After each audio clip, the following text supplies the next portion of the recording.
So anyway, he only, this person only thinks about himself. Now, so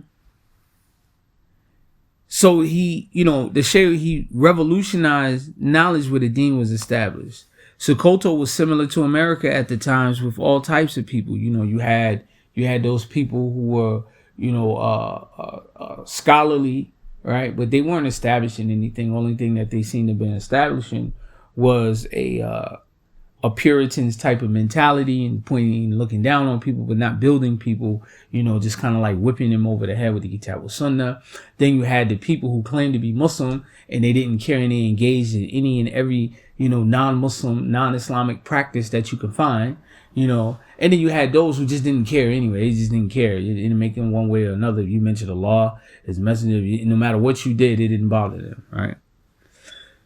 So it says that he eventually turned, where his region, it became Medina, right? A place where deen was established, a place where you can practice your deen safely, right? Where you can, be Muslim and feel proud to be a Muslim and not a person who feels, inferior by being Muslim.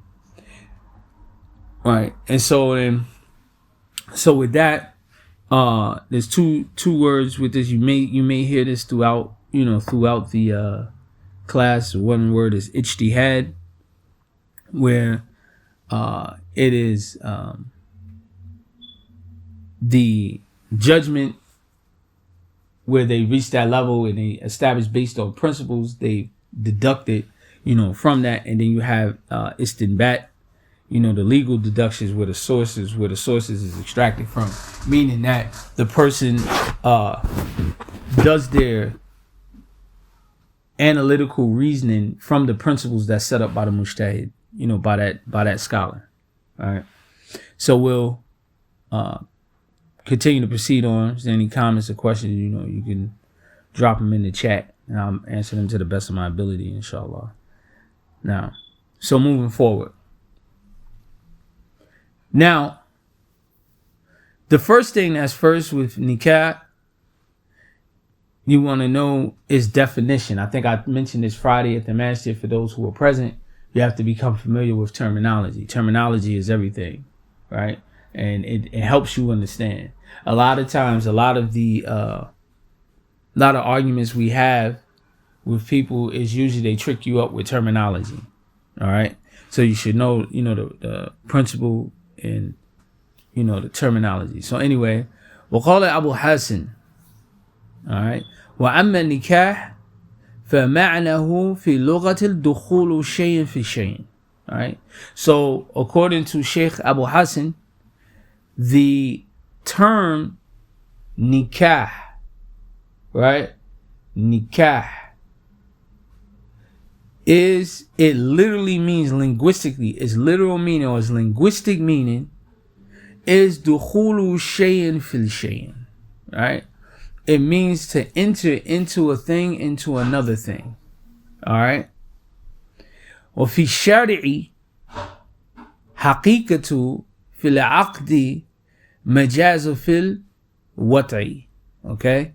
And in the Sharia, the term is a contract. Okay. So, you'll hear this a lot in my marriage contract.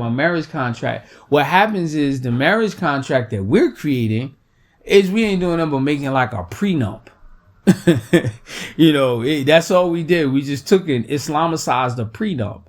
The contract that is mentioned, you're going to learn those things that is what's considered a contract to make it valid. Writing down the contract. There's discussion about whether or not you should write it down or whether it could just be oral with witnesses. That contract that you're writing down is of mentioning the name of the bride and the groom. It consists of the name of the wali. It usually consists of the names of the witnesses, right? The mahar, right? In the offer and acceptance. That is the Islamic contract. Not if she doesn't cook for me 3 times a week, then, the marriage is null and void and so on and so forth. I mean, you guys can you guys can discuss these kind of issues, but however, what is known as the contract in itself is the things that are written down, right? That involves all parties involved for the contract for the nikah. All right. وقال Imam Malik النكاح مستحب, right? That marriage is desirable, or mustahab is like something that's highly recommended. And when we go into the chapter, we'll go into it with the shehu and what he quotes from other scholars. Now, I want to mention this while we're at this point. All right. There is ikhtilaf, there is scholarly differences on some of these issues, especially, discussing of whether or not, what's the legal rule and what is his judgment from the Sharia, right? What is his judgment from the Sharia? And just, real quick before we go any further, just, you could type Y in the box or no. So far, is everybody understanding, what we're discussing right now? Is it clear to everybody what we're discussing? That's, I want to, you just type Y in the chat, and for yes and N for no, inshallah.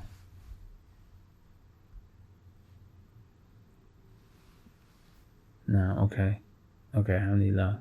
Good. All right. So anyway, the legal ruling, so meaning marriage is something that is mustahab, is highly recommended. Now, if you notice now, most people's rhetoric now is, I ain't getting married, ain't no good women out here, ain't no good brothers out here, it starts to become pessimistic, right? And a lot of that pessimism comes from the Zinad culture. And when you have that mental Zinad culture, unfortunately you experience Zinad practices, things that are from Zinad, right? Rules in Islam are put in place for a purpose. So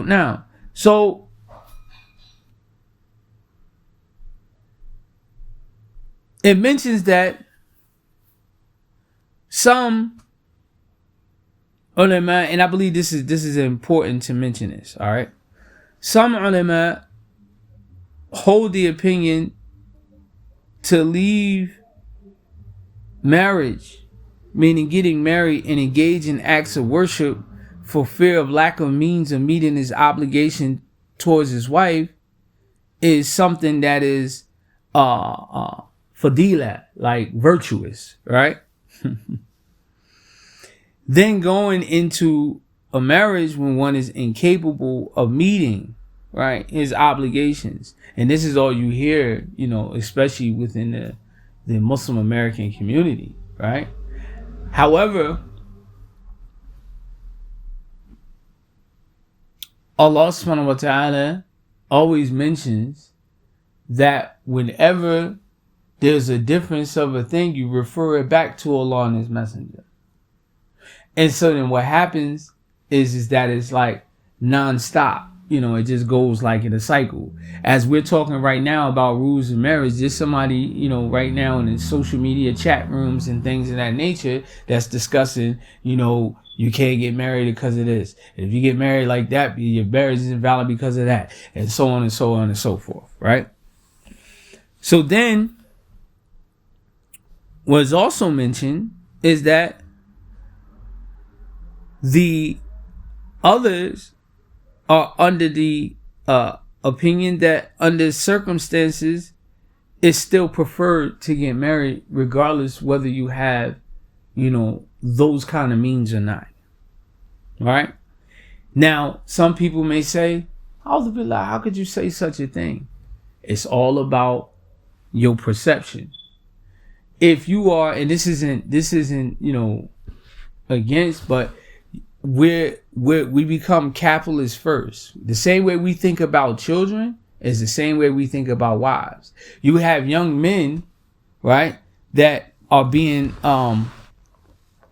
educated I'll say, for lack of better words, or being encouraged by their elders, telling them, yo, the best thing you could do is never get married. Don't get married, son. Don't ever get married. Well, or a young man, will, wake up and says to his, his father, uncle, whoever, I want to get married. Man, that's that's a lot of responsibility. Almost to the point they almost like walk them off the ledge.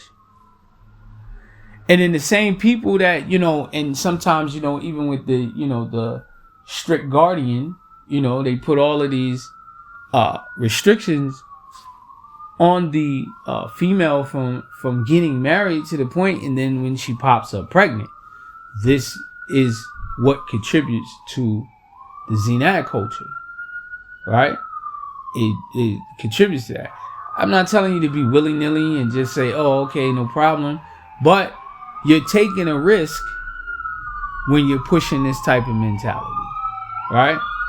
Advising a person, hey, listen, before you do a thing, you want to make sure you're responsible, that you could do A, B, C, and D. But not to the point where you make the person fearful of engagement. Where that's, this is where we're at, to the point people are fearful, right? They're scared. People are literally, scared. They like really scared, and they're setting up all kinds of parameters. Some of these things are non-Islam. It doesn't have anything to do with Islam. Life isn't supposed to be this complicated. Meanwhile, kullu nafsin dha'iqatul maut, as Allah Ta'ala says in the Quran, every soul will taste death. Your younger years is where you get to establish some things that are established. But you're wasting a lot of your younger years holding out for this right person that you perceive to be the right person, right? Had things were supposed to have been exactly how, perfectly as we have depicted in our mind, the Quran would have been revealed as one book all at one time. You're going to make errors. Your errors is what will build you. You make all kinds of errors, and it can build you to be the greatest wali of Allah subhanahu wa ta'ala. When you make an error at times, it teaches you. You look at life differently. You know what not to go near again, right? Or you'll learn when you engage in knowledge not to practice that sin, right? So in order, and this is one of the rules of tawbah, right? In order to make tawbah from a thing, you have to acknowledge that the sin is a sin, right? And so sometimes some of us act like we don't even know, what's really a sin and what's not a sin no more. And we just go ahead and just oblige and practice. So anyway, so he said that some mention that under circumstances, it's still preferred for the person to be married, and he should strive for lawful means. Now, this is important, because I've known over the years, as a Muslim and being in the Muslim community for years, women have a tendency, some of the younger women and some of the women in the cities, they have a tendency to marry drug dealers, right? And you'll see there's a hukam, there's a judgment that it's not permissible to marry someone that gains their money unlawfully.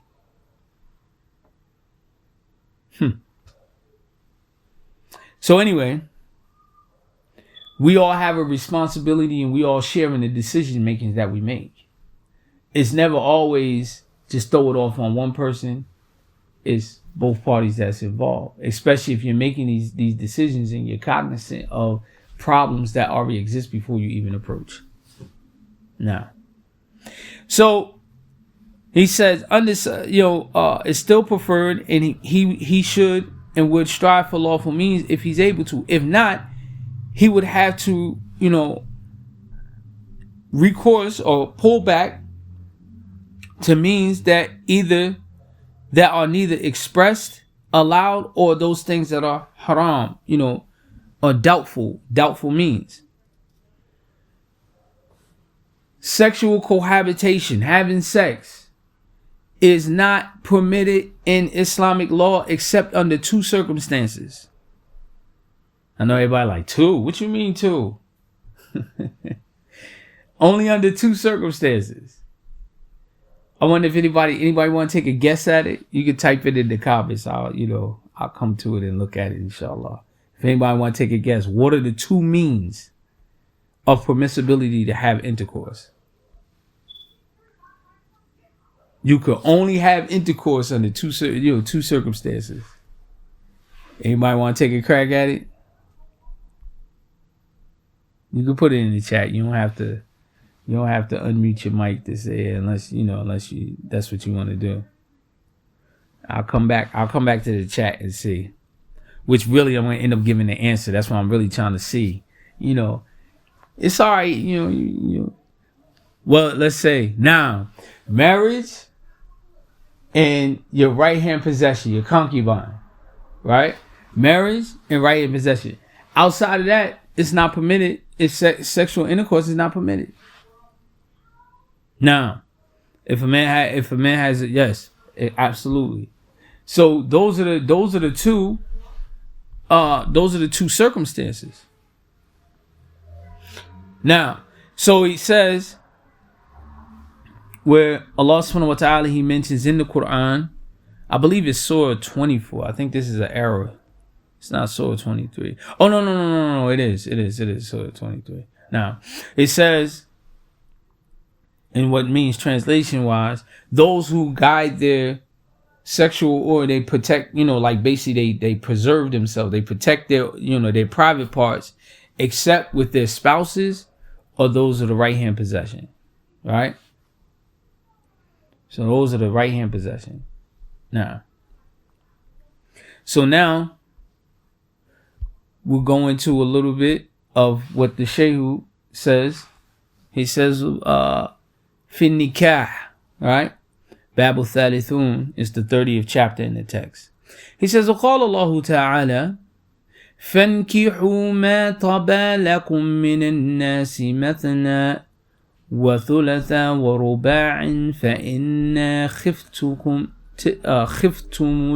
خفتم ألا تعدلوا فواحدة أو ما ملكت أيمانكم ذلك أدنى ألا تعولوا وعتوب النساء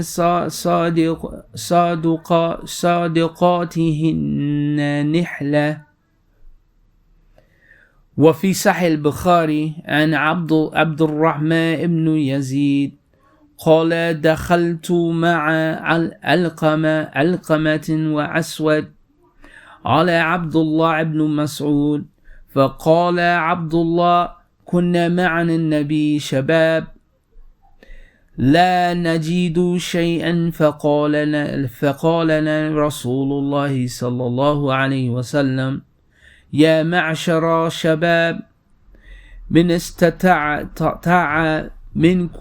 منكم باءتي فليتزوج فإنه أغضى لبصري وأحسن لفوج ومن لم يستطع فليه بصوم فإنه له جاء. So he mentioned, the Shaykh, he quotes the ayah from Surah Nisa, the 3rd ayah, where he says, fankihu, right? Fanakihu, right? Which means is amr, so marry, okay? Marry those who are virtuous, right? Min an-nisa. So marry those who are virtuous. And I've done a lecture on this particular topic, and actually we got a forthcoming publication, on this, and it discusses this ayah in detail. This ayah wasn't about giving permissibility of marriage, multiple or plural marriages. Actually, what it was about establishing justice, and that's a different different discussion that goes into the tafsir of the ayah. But however, what Allah Ta'ala says, He says, for those, marry those virtuous women, virtuous from amongst you women, 2, 3, or 4, right?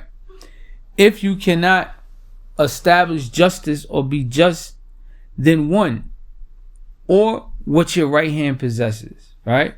That'll be more suitable, so that you do not do any injustice, and give the woman her dowry, her mahar, right? A sadiq. Okay, so You'll hear this term. Term number one, you usually hear, I believe this is an English word, dowry, right? It's like the marriage gift. Term number two, you'll constantly hear is mahar, okay? It's the marriage gift, mahar. Or you hear the word sadiq, right? Her, that's also is considered as the word that's utilized as mahar as well, right? So anyway, so you'll see that, and I refer back to the ayat in the Quran, Surah Nisa, the third ayat. So he says, or that which your right hand possesses, right? And that'll be, I backed up some. And that'll be more suitable for you so that you don't do any injustice. Because remember, I told you that the ayat is about establishing justice, right? And also, if you go back in some of the classes, and I'm telling you, this subject is going to be covered in the text, that the forthcoming text, inshallah. It'll be coming soon. I'll keep everybody posted. But however, we even discuss what is considered justice, right? What is considered justice. And I think here we'll get into it a little bit. Inshallah, we'll get into it a little bit, especially for people who are engaged in polygyny. All right. So then he said, it was related in the Sahih al-Bukhari on the authority of Abdurrahman ibn Yazid, who said, I came along with Alqamah and Aswad and entered upon Abdullah ibn Mas'ud, where Abdullah said, we were once with the Prophet sallallahu alaihi wasallam when we were young men who had nothing. And usually if you look at, that's the pattern in life. When you're younger, you usually don't have a lot. But once you get established, as you grow older, Allah make your risk easier for you to obtain it. Right? If you look at yourself when you were younger, I know when I was younger, I wasn't able to accumulate, the necessities and the things that I needed from the dunya as easy as I would today. Not saying like I'm rich or anything like that, but it's not the same. And, and if you pay attention to it, or if you recollect, this is also a way that you can reflect and also show gratitude to Allah subhanahu wa ta'ala. So anyway, so Abdullah ibn Mas'ud radiallahu ta'ala anhu, he said, we were young men and we had nothing. And the Messenger of Allah sallallahu alaihi wasallam said, O shabab, O young men, whoever among you have the means, he should marry. Right? And this is why Imam Malik says that it's mustahab and sunnah, right? If you got it, get married, right? The Messenger of Allah said, O young men, whoever amongst you get married, he should marry. And this will help him lower his gaze, right? And guard his private parts. Whoever is not able to marry, then he should fast, because fasting diminishes his passion, right? Now, just let's rewind a little bit where we talked about discussed the hukm, the judgment of the person getting married. And we got to the point where it mentioned that if a person doesn't have the means to get married, some still recommend that they marry, right? Now, this isn't a across the board blanket rule, just like it's not a across the board blanket rule for everybody not to get married if you don't have the means, right? So it's not a 100% across the board. It is conditional, situational, a person based off their situation. A person may be wanting to guard his chastity, right? He wants to guard himself. And also, there's ayahs in the Quran, where Allah subhanahu wa ta'ala instructs people to marry and don't worry about, wealth. Allah will enrichen you, right? Now, of course, some people, usually the pessimists, they be like, well, the table spread ain't gonna drop out the sky, right?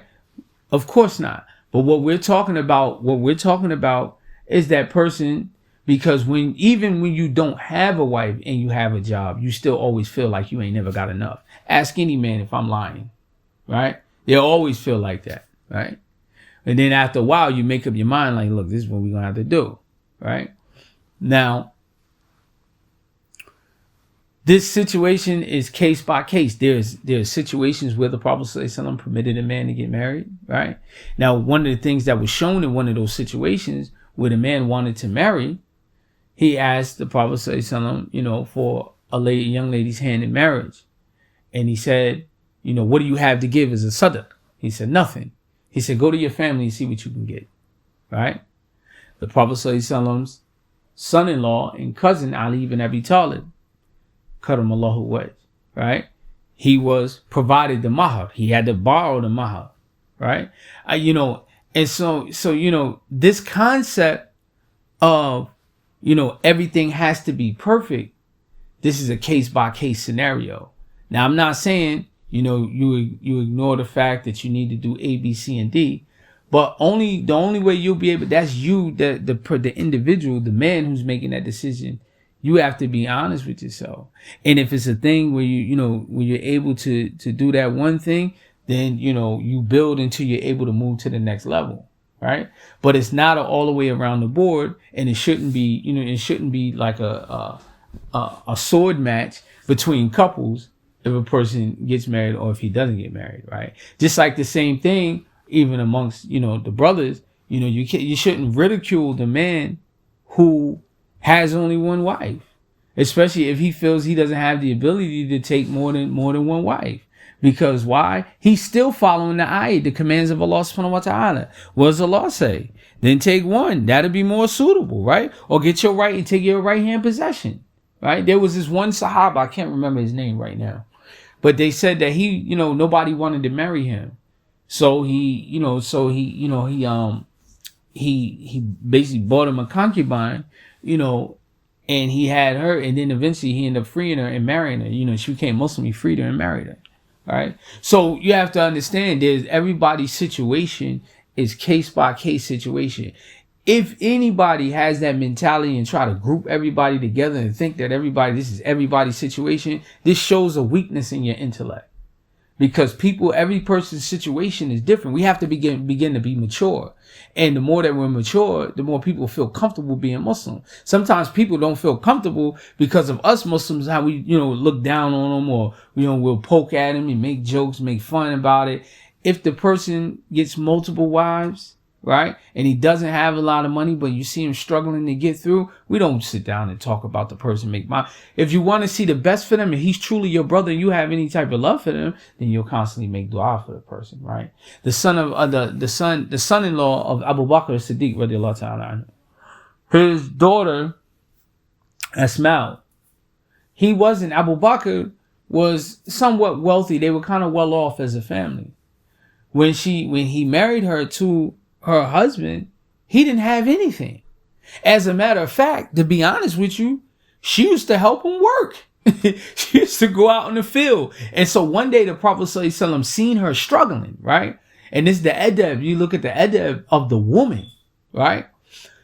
He seen her carrying some things and was struggling. He offered to help and she refused. You know what she said?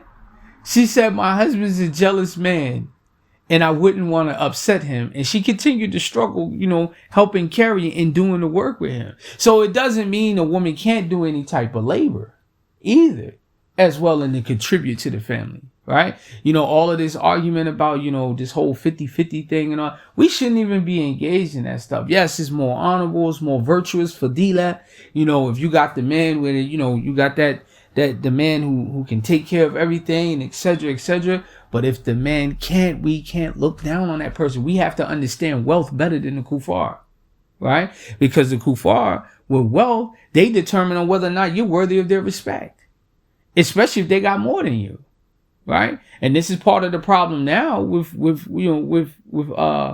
marriages in today's time. What you bringing to the table? What you got? You ain't got nothing. You ain't offering nothing.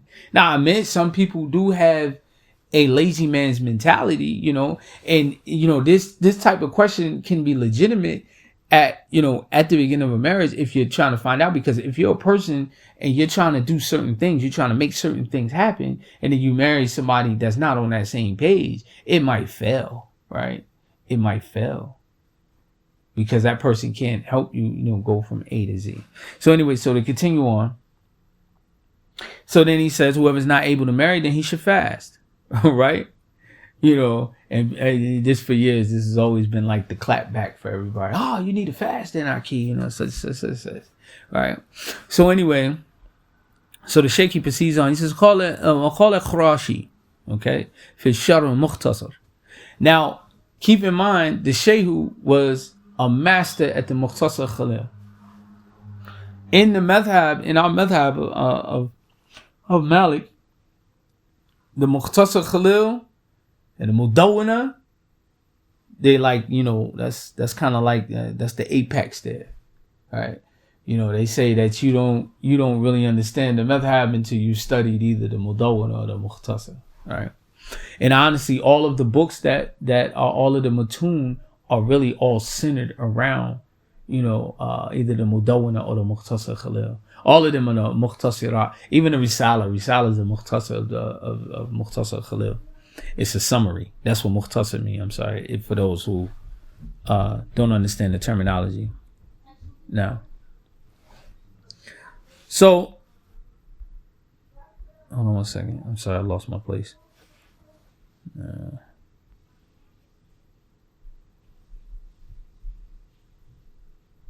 I'm sorry. Hold on one second. Sorry, y'all. All right, now. So he says, Khurashi fi وقال Khurashi fi Sharh Mukhtasar. So Khurashi is a commentary. One of the commentaries that the Shaykh who memorized. They say he memorized it in like 1 or 2 days. He says, in that قول مصنف ندب لمحتج ذي أحب نكاح بكر يعني إن النكاح مندوب إليه في الجملة فليندب لمن احتج له ولم يخشى عيناته وكان ذا أحبة أي له قدرات على كفاية الزوجة من مهر ونفقة وكسوة وقد يجب في حق قادر يخشى على نفسه الزنا فإن قدر على تسير معه خير فيهما فإن ذهب عنهم بصوم معهما خير فيهما والزواج أولى وقد يكره في الحق من لم يحتج إليه ويقطعه عن عبادة ويحرم في الحق من لم يخاشي عنادة ويضر بمراع لعدم لعدم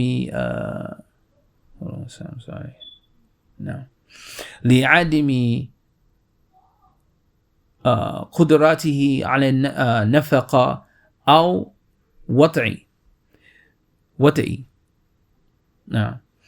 أو يكتسب من موضع لا يحل قال بعض مفهومه لو خشي عنة نسل له ومرأة مسوية لرجل في هذا أقسام إلا في التسير انتهى. He says, the Sheikh, he says, Qurashi said in his commentary on the Mukhtasar, meaning the Mukhtasar Khalil, regarding the words of the author of the book, it is mandub, is highly recommended for one who requires it or who possesses wealth to marry, and to marry a virgin if he can. This means that the marriage is highly recommended for him in general. It is highly recommended for the one who requires it if he does not fear hardship and possesses wealth, which means he's able to provide what will suffice for a wife from the dowry, from those things that she's supposed to be maintained in the attire, right? Remember, we talk about it in short. Most people narrow it down. If he's providing for you a roof, a shelter over your head, if he is making sure that you eat, if he's making sure he's taking care of your clothing, seasonal clothing, and so on and so forth, then that is what is meant by nafaqah, was being taken care of, right? Now, of course, like I said, we don't live by bare minimum, but these are what is a requirement. So this shows insight for the intellect, for the one who has the mental capacity. If he's not, like a derelict, right, then he wouldn't be the type of person saying, look, all I owe you is a garment, right? If that's all he can afford, then that's what he's going to give you, right? But however, at times, some of these arguments come about because of the ingratitude or the argumentation going back and forth of some things, some matters of dunya. And sometimes our argumentation only adds stress to the relationship, which ends up making the relationship hard to deal. Either the man, he's either going to leave the situation or he's going to do something haram in order to satisfy the wife, right? So, these things become like a back and forth thing, and it becomes a strain on the relationship. Now, so he said marriage is obligatory regarding the one who has ability, and he fears for himself that he'll be committing zina, illicit sex. If, however, a person is able to take a concubine, then he has a choice between that or getting married, right? So, and look, and if you see over here, what's the maqasid, the objective of the Sharia is to avoid sin. It's never cool to put something, and this is like the trend. This is today's trend. I don't have what it takes in order to get married. Marriage is a serious thing, and me being an imam, I'm here, I run into a lot of jokers, and some of them got games, very serious, very serious. But meanwhile, you sleeping with the girl. Right? These are this type of behavior is extremely hypocritical. You'll choose the haram over doing something that is halal. Now, so he says, if a person's passion is dissipated with fasting, and he has the ability to either take a concubine or marry, then he should choose between them over fasting. Right? If you have the ability to do it, then you choose marriage over fasting. This is what he's saying. Because if you go back and look at it, look at the hadith. What did he say? Young men, whoever among you has the means, then he should marry. This will help him lower his gaze and guard his private parts. But if you don't have the ability to do so, then you should fast, because fasting diminishes the passion. So therefore, what things are mentioned according to his tartib, according to his order. What's more recommended? What's more important? Get married. You have the means to get married. Don't think about it, right? When I mean don't think about it, meaning like don't be hesitant, reluctant. If you find someone that's suitable for you, get married. Khalas, right? So he mentions that the Sheikh, he goes on, he says that however marriage is foremost, and marriage is however disliked, it's makruh, right? Regarding for the one who has no need of it, right? He doesn't desire it. His desires isn't strong for it, right? He has a wife already, or maybe two, maybe even three, right? He doesn't have any desire for it. He doesn't have no need for it. He said so it's makruh in this case, right? And it cuts him off from ibadah, because some people, what happens when you start taking on more than what you can handle, it cuts into your worship. You're spending most of your time now trying to, cater to your women, right? Marriage isn't supposed to take you away from ibadah. Like most brothers, when they get married, they disappear from the Jama'at, right? Marriage ain't supposed to do that. Marriage is supposed to bring in more bodies to the Jama'at. It's supposed to bring the family around, the wife around, and things of this nature. But now we got to the point now, you get married, you lose the Jama'at. You get married, You know, oh, my wife, you know, I want my wife around y'all. You know, you're married. You know, it's just all these different things come up, and it's all from shaitan to break the suhbah, because we all we got, right? When you're talking in the sense of Jama'at. Now, if you're talking in the sense of a mosque, it doesn't matter who your wife is around. You know, it doesn't matter whether you bring your wife around or not, because the only thing your objective is you just go to the mosque and pray, you know, donate your money, and you live on about your happy life. But when you're talking about Jama'ah, you're trying to build something, when you're doing Amaru bil Ma'ruf wa Nahy al Munkar, enjoying the good, forbidding the evil, is everything is all inclusive, right? Even down to where you live at, right? You know, you don't just move far away from the Jama'ah. You know, you try to stay as close as possible, because you know this is what it is. So what he's saying is, ibadah, if it cuts him off from worship and he has no need for it, it's makruh. He said it can become haram regarding the one who has not necessarily the fear of hardship, but he fears harm to the woman due to his inability to financially maintain her, or his inability to have intercourse, right? Now, this is important. I'm going to tell you why. If you ever dealt with someone, right, who has been homeless, right? And women also have to begin to think like this as well, right? Because of what's next to come. If you dealt with someone that is homeless and you know you ain't got nothing for them, it's better you leave them alone. It's better you not add to it, because you might add to the stress, right? Because the one time, and sometime, and this isn't justified, but you deal with that person that's homeless, and you know, like every other week your lights is out. You know, every other week you gotta move from place to place every 2 weeks, and you can't provide that stability. And when I'm saying that stability, you have to maintain that. Now, if you can maintain that just might be your level, right? You have people that have that level. They have like 1,000 addresses, right? It's usually a sign. You know, ask somebody, how long you been at this address, right? It's usually a sign. So, you know, if you can't provide that, sometimes it brings about more mental burden. You as a man, you may be a Viking. You may be able to live the gypsy life, but it doesn't mean necessarily that the woman can live that gypsy life with you, right? So you have to also consider this, because as head of household, as a leader, you have to take all of these things in consideration. All right, and we're almost done, inshallah. I know it's probably a little long with it. Intercourse. If you're impotent, then it's not. You know, in this case, we're not talking about size, right? You know, size doesn't matter in this case. We're talking about the ability to perform, right? You're impotent, don't approach marriage until you fix your problem. Impotency is something that's temporary. You know, you can fix that through hijama and fasting and herbs and, you know, medicine, exercise, and so on and so forth. Likewise, the same thing with the woman. You have a lot of women, you know, they just shut down sexually. You know, you shouldn't approach if you're not going to have intercourse in your marriage, right? So he says, if he earns wealth from a place which is not halal.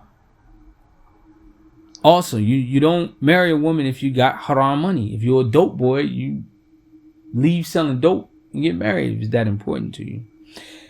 He says, some of the ulama said that what is understood, even if he fears hardship, he should marry when he lacks the financial maintenance and the like.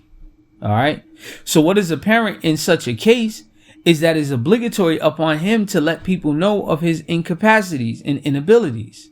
All right. So you going into the marriage, sis, listen, you know, I'll move you in my house. It's not the best looking house, you know, but this is what I got and this is home, and I can provide for you from what I have. Right. Well, no, that's not what I want. I want this lavish apartment. You got to be able to put me in this lavish apartment. Well, I can't afford that. This is the only thing I can bring to the table. Right? It's her choice if she wants to deal with it.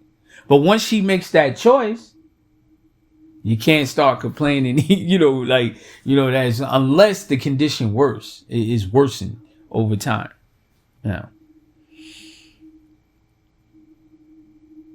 Now, he said What is the parent in such a case? It is obligatory upon him to let people know his incapacities and inabilities. Marriage is lawful regarding the one who is not required, but who has and also has no offspring. Women are the same with men in these different divisions, except regarding the concubine, because the concubine doesn't have a choice in the matter. That's the difference between her and a free woman. A free woman, she's free. She can choose to say, no, I don't need to be married, or yes, I do need to be married. And if I ain't married, it's the same thing. The same thing applies. If she's not married, she should be fasting too, especially if her desires are strong, right?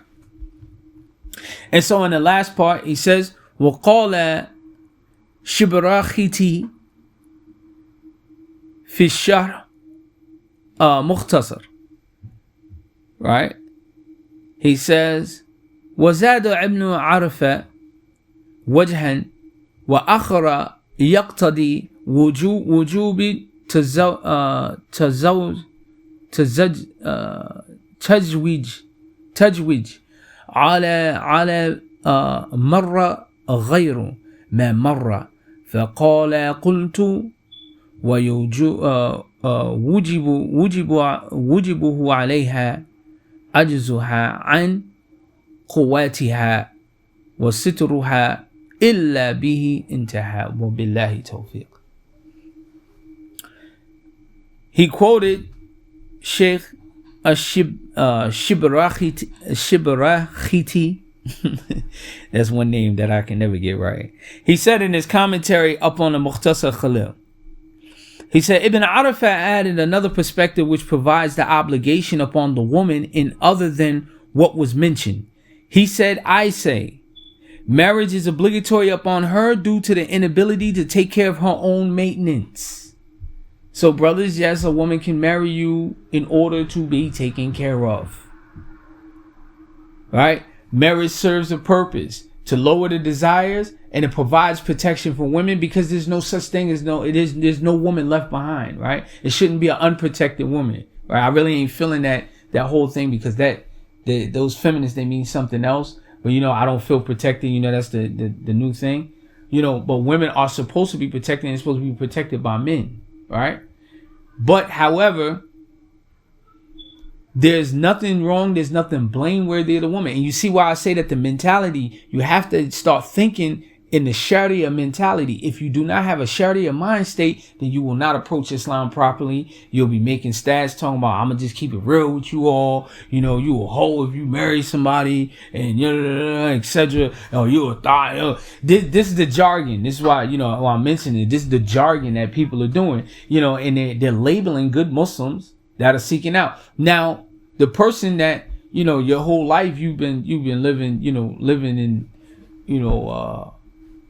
Millbrook Projects or something like that, or Pork and Bream Projects. I can't believe that's the name of a project, but it is, or something like that your entire life. And now you trying to become a burden and demanding and things of that nature. Nah, that's not what the Sharia is doing. The Sharia is providing for you. And if Allah Ta'ala gives you someone that can enrich you and give you that, that big mansion, alhamdulillah. But if you don't get that mansion, what is the belief of the Muslims? Our mansions is in Jannah as well. Right?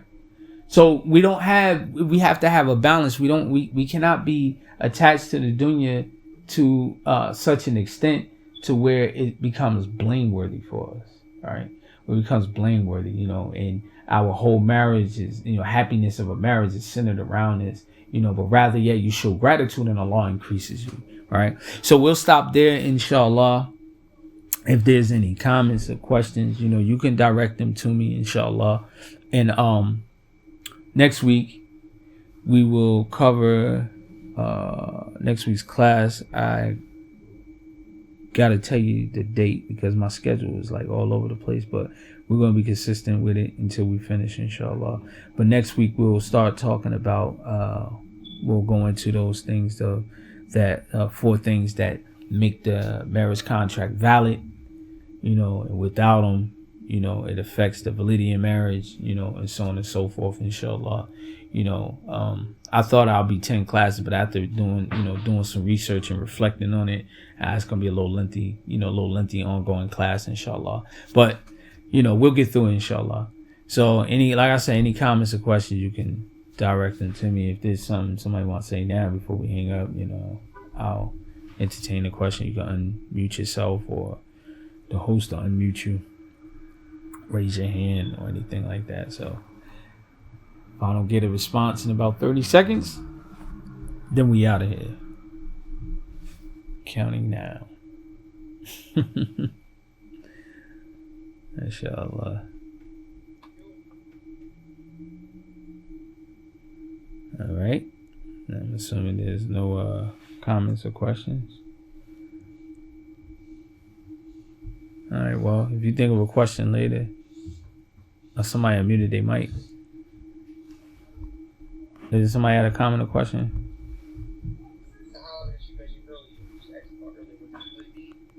Say that one more time. No, because Julebi got married. I can't remember his name right offhand. I'll dig it up. I'll dig up the story. Julebi got married. Remember, I gave a khutbah about it at the masjid. Yeah, Julebi got married. The daughter, she was instructed by the Prophet ﷺ to marry Julebi, and the parents didn't want her to marry Julebi because they didn't think Julebi was attractive enough. Right? He wasn't. They thought when the Prophet ﷺ asked for their daughter, they thought that it was the Prophet that was going to marry her. And then when they found out it was Julebi, they was like, oh, all right, I guess, But alhamdulillah, Julebi got married. So now, I can't remember the name of the Sahaba right offhand. I'll get to it because I was reading his biography a couple weeks ago. Mashallah. Yeah, when you get that sentence, inshallah. Okay, got you, inshallah. Anybody else? Any comments, questions?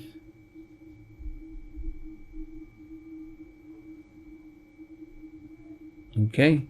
Well, I guess we'll close out, inshallah, and we'll pick back up next week, inshallah. It'll either be Saturday or Sunday. I'll let you know what time, inshallah.